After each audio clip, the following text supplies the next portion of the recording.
The second one, about Thailand, wasn't doing quite as well, but that's okay because it was rubbish. Somehow I'd saved up enough money to buy the camper van of our dreams, so long as it was still on sale second-hand for $8,000. I'd already decided not to get it, though. For starters, it was in Cairns, a little over 5,000 kilometres away on the opposite side of Australia. If I'd really wanted the thing, I probably should have bought it the previous week, when my wife and I were in Cairns on holiday. I'd been stopped by the thought that perhaps there was something better I could do with that money. I mean, we weren't exactly the right kind of people to own nice cars. I'd recently gotten around to washing our current car, by way of a surprise for Rue.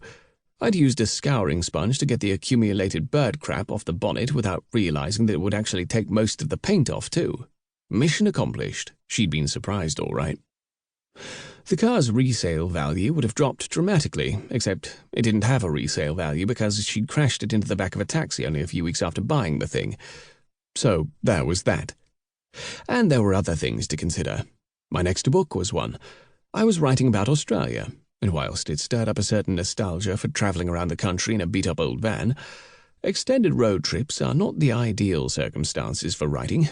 Sitting on a beach, on the other hand, or even a series of beaches. It occurred to me that $8,000 would take us halfway around the world. Then we wouldn't even need a car.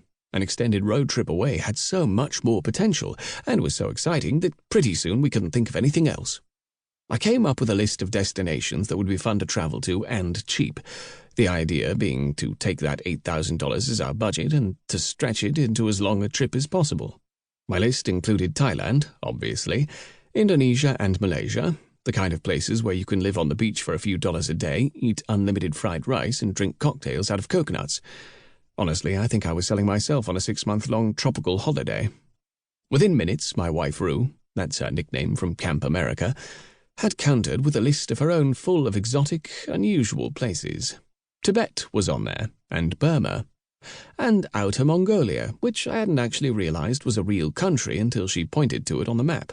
Her list looked a lot more challenging than mine. But there was a silver lining to undertaking so much effort. I'd been suffering something of an identity crisis, since realizing that most 19-year-olds on a gap year had visited more countries than me. How could I pass myself off as a travel writer when I hadn't left home in over a year? I was starting to depend on my books as a source of income, and already thinking of building a career as an author. Sooner or later, I was going to have to start taking it seriously. This looked like the perfect opportunity. Visit cool places, write books about them, make a living from it. Now that was the stuff of dreams. Our plans evolved a little once we started looking into the options. Tibet, for example, had been closed to foreigners by the Chinese government. The last 2 years had seen tensions rise, and almost 100 Tibetan people had set themselves on fire to protest their treatment by the Chinese. UN monitors and aid workers had been kicked out of the region, along with foreign journalists. This made me think we probably shouldn't go there. Burma was also going through a period of upheaval. Or, as Human Rights Watch put it, the Burmese military continues to engage in extrajudicial killings, attacks on civilians, forced labor, torture, pillage, and use of anti-personnel landmines. So, there's off the beaten track, which sounds arduous, but then there's being beaten shitless whilst still on the track. That sounds like no fun at all. Plus, it was really hard to get visas. All of which left us with a grab bag of countries and a similarly eclectic mix of reasons for visiting them. Rue had fixated on the island of Borneo because, as she put it, hello, orangutans. I really wanted to go to Thailand, but it was vetoed on the grounds that once I entered the country I might never leave it. Vietnam was my next choice for the sole reason that forever afterwards I could put on a husky voice and tell people, I was in Nam. With our first destinations picked out, the rest of the trip fell into place.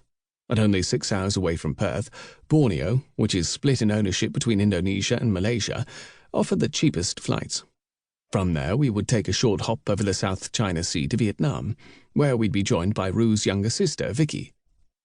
Vicky was super keen to meet up with us and do a spot of travelling, presumably because she'd never read my previous books.